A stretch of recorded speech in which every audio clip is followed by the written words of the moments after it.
Our special guest today was employed by Lamar Hunt Sr. Bill Maas is going to be on with us here. You know, Bill is the latest person to be inducted into the Chiefs Ring of Honor, which is essentially the Chiefs Hall of Fame. He's the 50th player, the 54th person to get in to the Hall of Fame, Bill Maas. We have a special guest today that, we're going to have some fun. Bill Maas, the legendary nose tackle for the Kansas City Chiefs. And this Sunday at Arrowhead Stadium, he is going to be inducted into the Ring of Honor. When you think, just close your eyes and think of a nose tackle, you're thinking of this guy right here. Man, thanks for joining Brother, us. thank you for coming down here. You know, I never heard the term nose tackle, and I was a pretty big football fan, but I think you defined it, man. I mean, serious. Yeah, I wasn't sure what it was either. Good, I don't feel bad. I played defensive end in college, and I was really proud of that position. Yeah. And when the Chiefs told me, hey, we're drafting you number 5 overall, and by the way, you're playing nose tackle. I'm like, huh, what? Hang on here. How excited are you about stepping out on the field? We were talking earlier, and you said you were hoping it would be on a nice, warm October afternoon. Yeah, in the afternoon would be key. Yeah, you know, look, that honor, I'm not a guy that ever got caught up in that stuff because I'm always kind of looking towards what the next things I'm going to do is. But to be up there with those names, when I came here as a rookie, the day I got drafted, John Alt and I went up, and they took a picture on the third level in the stands looking out, shooting down on us, and the whole backdrop was the ring, and there was all those names there. And I remember looking at the newspaper and seeing all those names, and I was like, wow, look at that. I remember watching those guys win Super Bowls, you know? And so to be up there with them and have a legacy for the red and gold, I mean, that's pretty special to me. The only question I got about that, Billy, is what took them so damn long? Yeah, sometimes you scratch your head, but you never know the process. Yeah. There's a lot of great players that are coming that have gone through here, and there's a lot more coming, right? Oh man. So yeah, They're going to run out of room here soon. yeah. Well, you know, your name definitely should have been up there years ago, in my opinion. But it's there now. It's going to be there now. It's going to be a big deal. You know that 1984 class has 3 of us? I swear I was. Yeah, I think 3, so. John Alt, Kevin Ross, and myself. Yeah. And so I was asking Mike Davidson, our historian, when I'm thinking about this, I was like, I know there's probably some classes in the 60s before the first Super Bowl. 1961 and 1965 had like 5 players each from the draft that are in the ring, but they won a Super Bowl, right? I know. Yeah. It's pretty special. Well, and you know, you came out guns a-blazing. I mean, you are Rookie of the Year in '84. Yeah. Let me interrupt you a second. Yeah. 1984, Rookie of the Year, defensively, played 2 games on a broken leg. Really? Wasn't fully broke, but it broke enough to feel it. I can tell you that much. It was broken. If it was broke, I wouldn't have been out there. But it was broken enough to feel it. Yeah. I remember you called me over to your locker and we're talking, and you said, "Don't make a big deal. Don't even write." But he says, "I've got a broken leg," and I'm like, "What phone booth did you change in, and where do you put your cape when you're playing? Because you were Superman during that era." Yeah, that was you just do. You know, you're 22, 23 years old. You just do it. You don't want to come out. No, you don't want to come out. And at that time, there was no substitution or units or moving play. You went. You played. You played. You didn't come out. Yeah. You didn't play 55% of the snaps. No. And you didn't go in a blue tent. No. But there was no high-def television either. Yeah, right. Yeah, that's for sure. So you were a first-round pick. You played at Pitt. You were, what, the 5th overall pick, I think it was that year, and came right in, did all that. And, you know, you have something else in common with this guy. I was at the Missouri Sports Hall of Fame induction for Kansas City a week ago, a couple of weeks ago, and it was great because he got in. But you went in 2017, I believe. Yeah, that's a great program. Yeah, it is. You know, Every year that I go to that thing and I say everybody's got a story, and it's great to just hear all those stories. I've heard a bunch of those guys over the years because they all came through and worked my football camp at different times. A lot of those coaches. Yeah. So I got to meet a bunch of them, but you have all those other sports and you get to hear their stories. It's a good program. I want to talk about. Of course, everybody knows you, but there's some great. We talk about Derek Thomas and Neil and those guys with the sacks. You did some pretty good stuff. 40 sacks. Mm-hmm. This one I didn't know. 5 blocked field goals. Yeah. Did you know 5 blocked field goals, 2 safeties, 2 touchdowns. 2 touchdowns. Were those off the fumbles or? Oh, no, that was beautiful. I intercepted passes and ran back down the field. I dodged 8 people. I set you up, boy, didn't I? I'm talking sack, hit, fumble, roll into the end zone type of deal. Man, I can see it now. But, you were talking about the class of 84, 3 of you going in. But what about, you played with some of the all-time greats. Yeah. I mentioned you played with Derek, you played with Neil, with Deron Cherry. When I came in my rookie year, these names, I came into this defensive side of the ball. Yeah. Art Still. Oh, jeez. Gary Spaney, Deron, Albert Lewis, Lloyd Barris, Kevin Ross. This was our defense. Mike Bell's on side. We had some players now, and half of them are already up there. So. I always say you're only as good as the people around you. I had a great crew around me. How were they to you? When you get a rookie coming in who's a first round pick, and you got. Let's face it. Before Pat got here, now this is not dissing anybody because Alex was good. Even your pal Steve DeBerg was good. We had some good quarterbacks, but we were never really known for offense. You guys were the badasses on the block from the early '80s till. Even the last couple of years, those guys have been really good. But you know what I'm saying. Yeah. What was it like to be a highly touted, a first-round pick, coming in and playing with guys that knew the ropes? How were they to you? So one thing, you can tell they're observing you. And as I got older, I observed everybody that came into that locker room. I looked at you want to see who they are. Yeah. And I think they found out. They took to me. I could say from early on in minicamp, you kind of, and they did nothing but offer help and advice. Art Still, Mike Bell, Fuzzy Kramer, who was the starting nose tackle before I got there. They were just after every drill, after every scrimmage, after every time we had preseason game film, they were just communicating, talking to you. They said, "No, that was great. Can you do this? Maybe, hey, you might want to think about this or this guy. We played him last year. He's going to be this." And they were just really helpful. And then with Deron and Lloyd and Albert, guys that were here, and Gary Spaney. Yeah, he had to line up right behind me.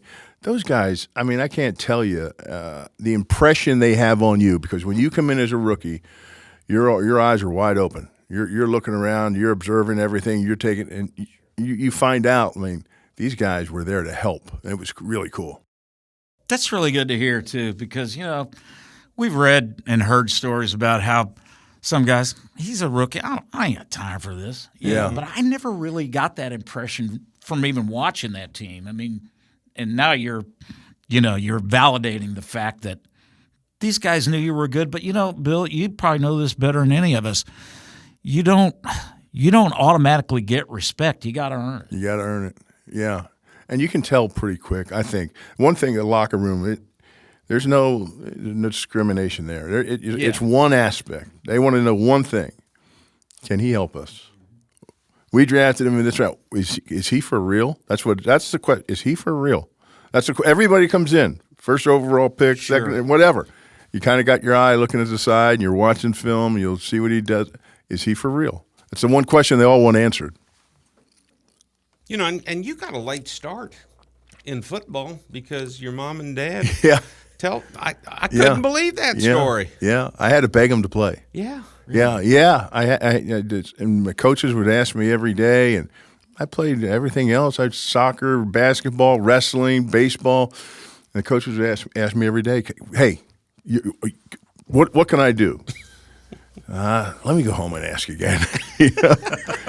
So I went. And I had a heart-to-heart and sit down with him and just told him that, hey, these coaches ask me every day to come out and play. I love playing sports. You see what I do in all the other sports. Let me play. So finally, I did. In 8th grade, I got to play. Rest is history.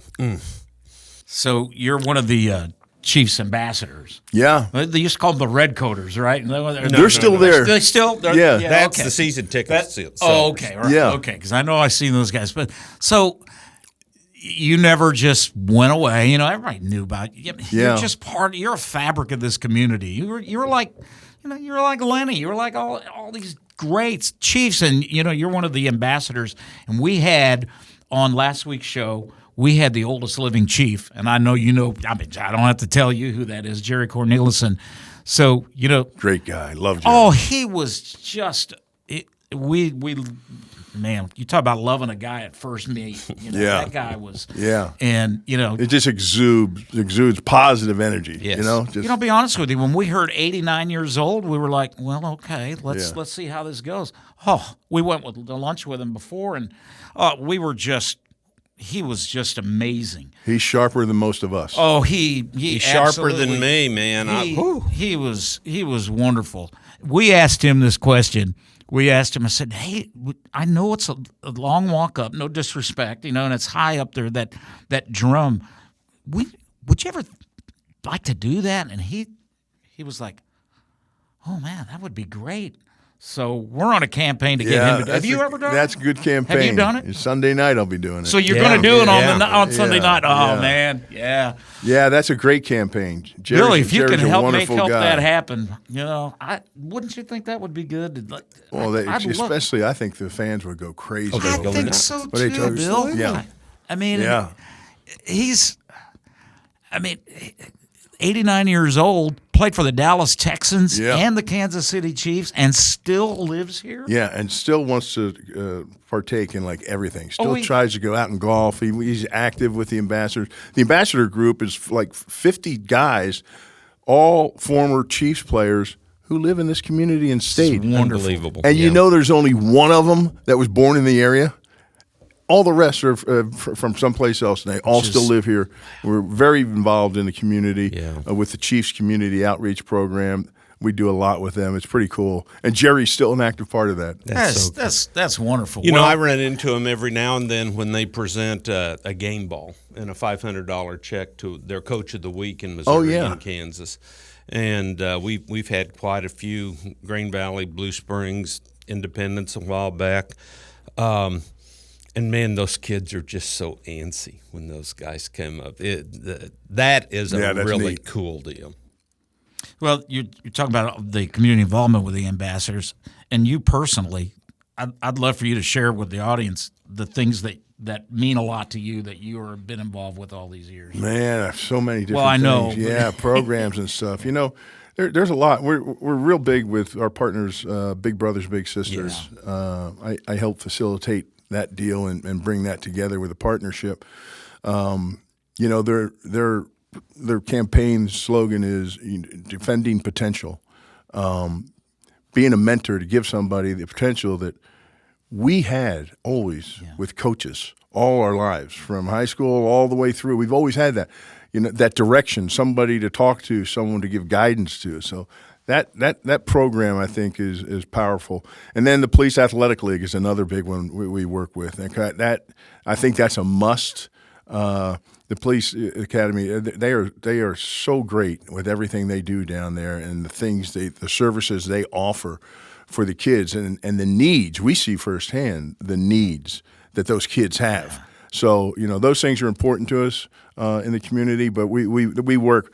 I'm telling you, we've given out over close to $2 million over the 30-some years we've been in with the ambassadors here in Kansas City. So there's a lot of programs that have need. There's Bright Futures, there's Camp Quality.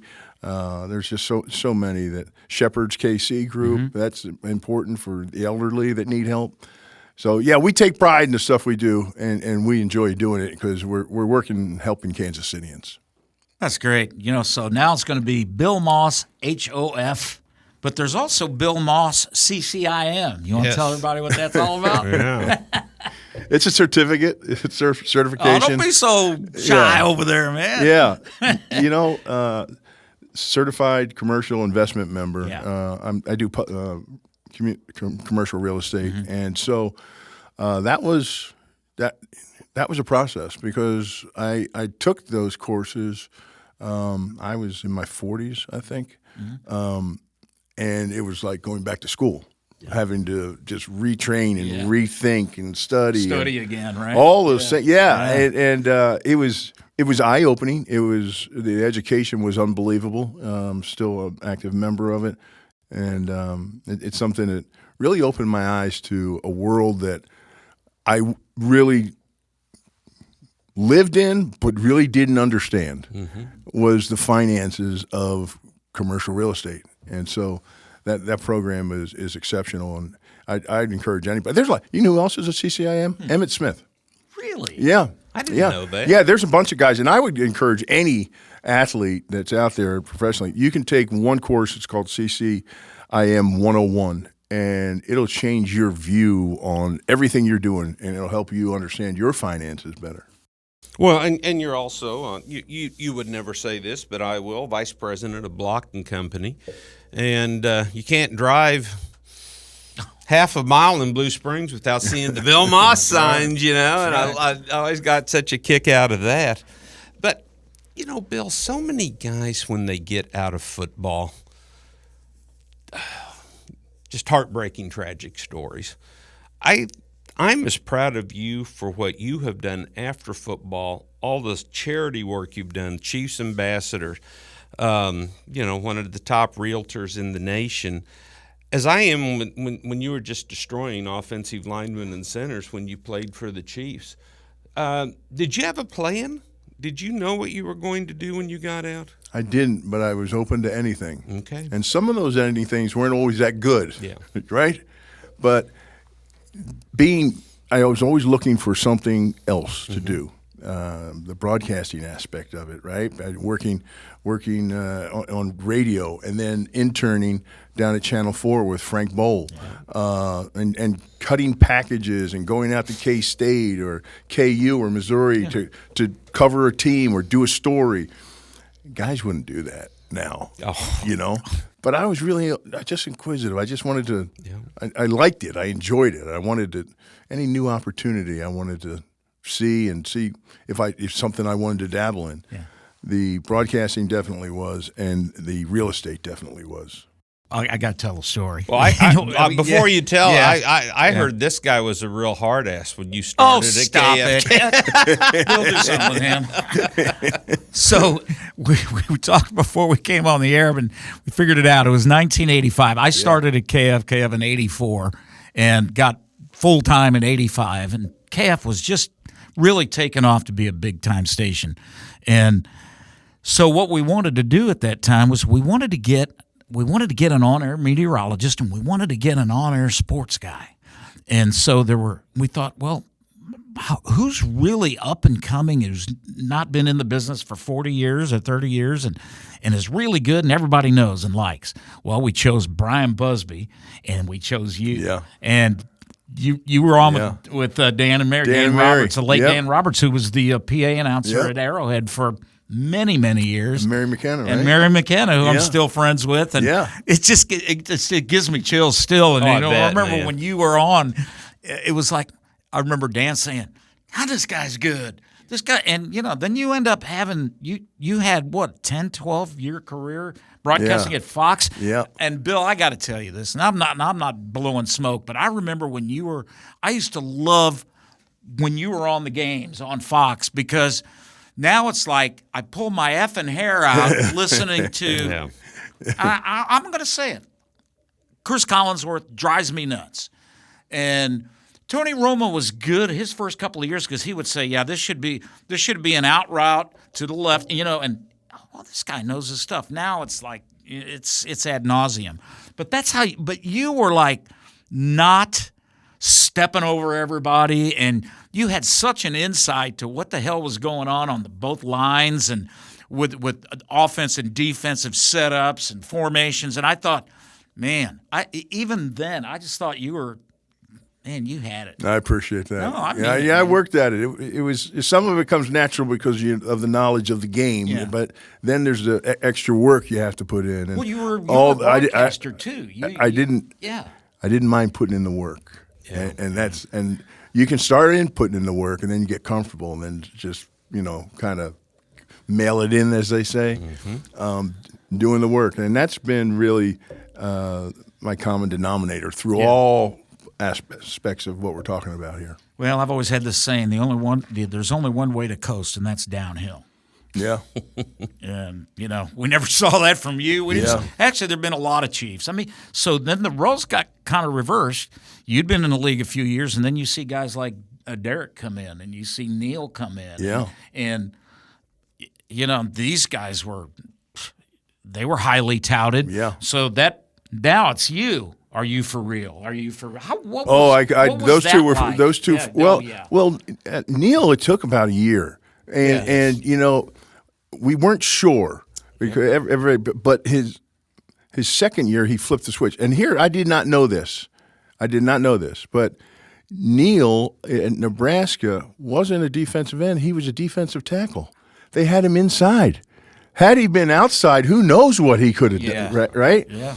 But to Neil's credit, Neil will figure anything out on how to get better, and he did it from learning the defensive end position to the second year getting better.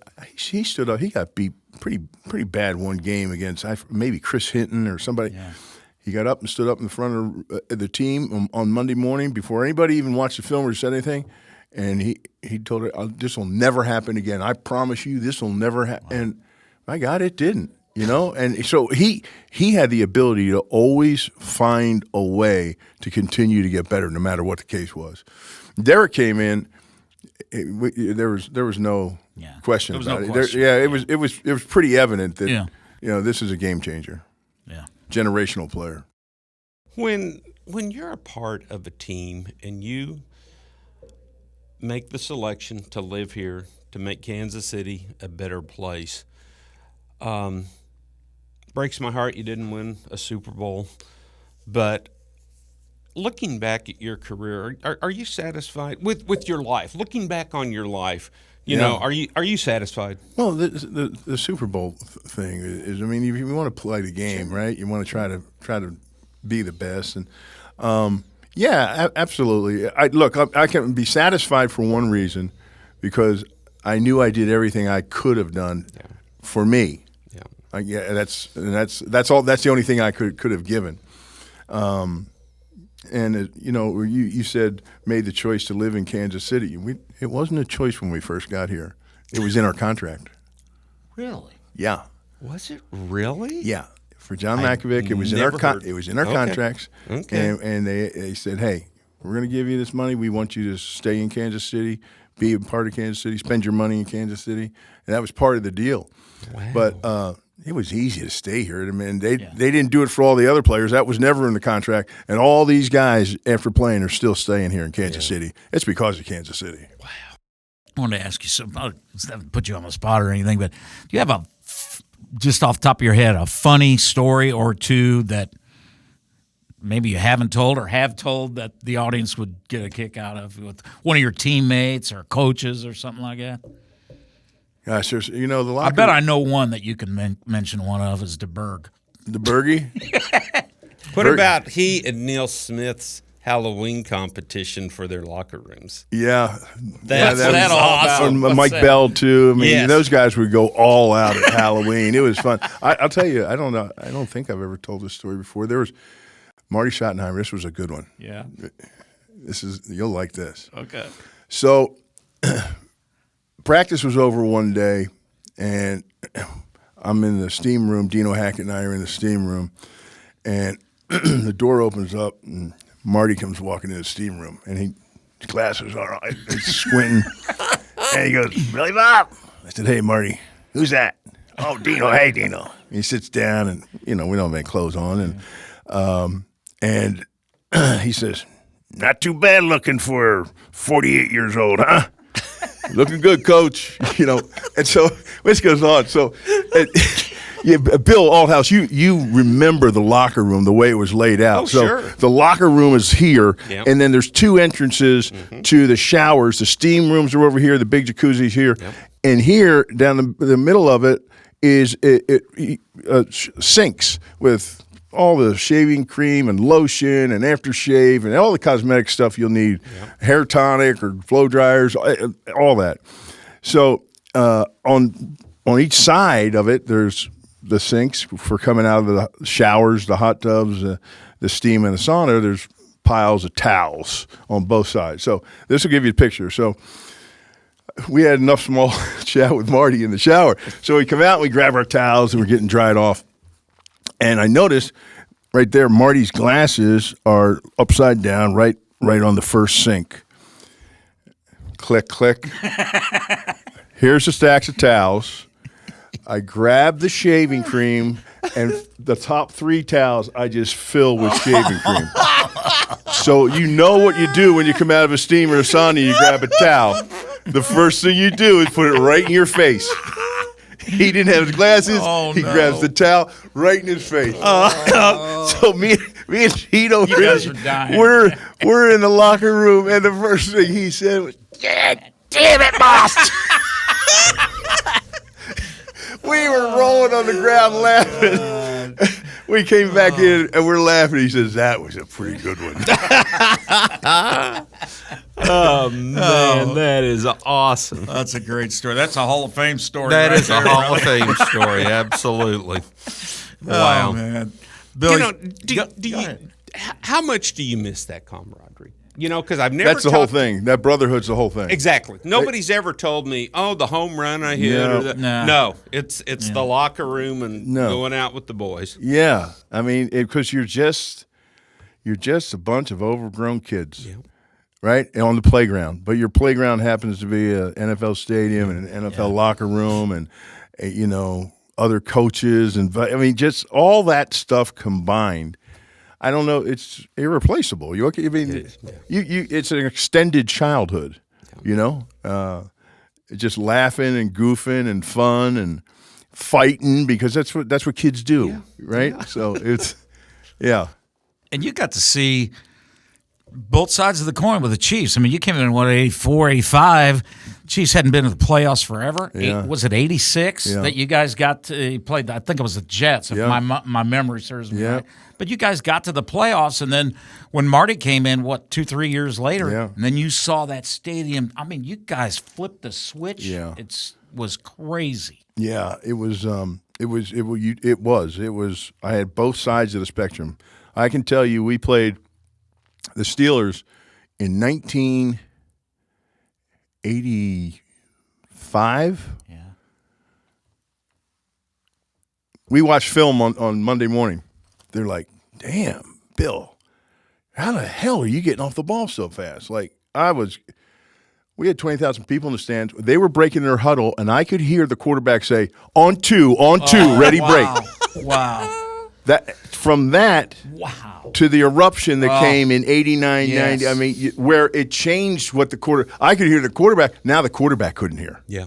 I saw both ends of the spectrum, and that was neat. And that's when that kingdom came alive. Oh, man, those early 90s was just crazy. Really fun. You have a great story about Elway, that he had to call timeout twice, and the NFL implemented the rule where you couldn't be that noisy. Yeah. And jeez. Yeah, I'll never forget that game. He's backed up in the end zone, and the NFL put that rule in. And I think it was put in because of the Arrowhead. Mm-hmm. And they said it'd be a penalty. Yes, I remember it. Yeah. And if you warn the crowd once. If they have to warn them the second time, it'll be a 10-yard penalty, an automatic first down, right? That's crazy. Yeah, I remember. John that referee warned the crowd. Got on his mic. Yes, I remember it. Yeah.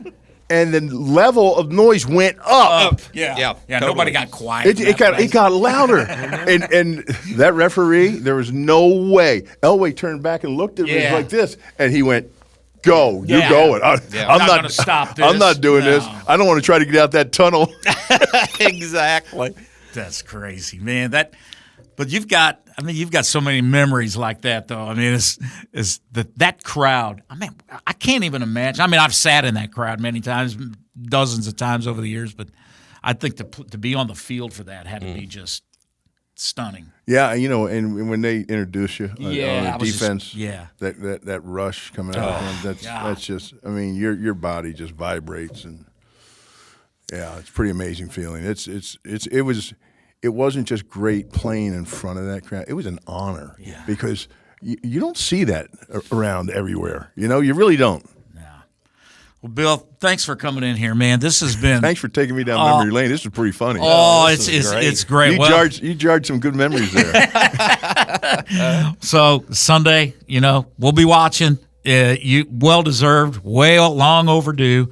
You're going in the Ring of Honor. You're a Chiefs Hall of Famer now, but you're a treasure to the city and really one of the all-time great Chiefs. Bill Maas, thanks a lot, man. Guys, thank you. Thanks for having me. Love you. How about that? Bill Maas, just a great Chief and a guy that's stuck around. Yes. He's stuck around in this community, and we're happy for him. You can watch all our full podcast episodes on YouTube and Spotify, Patreon. You can connect with us on Facebook, on Instagram, on TikTok. You can see everything on there, all our reels. Make sure you comment and like on those, and especially if you like what we're doing, like and subscribe. We've had a groundswell over the past Yes, we have. And thank you, everyone, for that. several weeks for that. So check us out, Bill and Tony's Excellent Adventure. That's Bill Althouse. I'm Tony Stevens. Take care. See ya.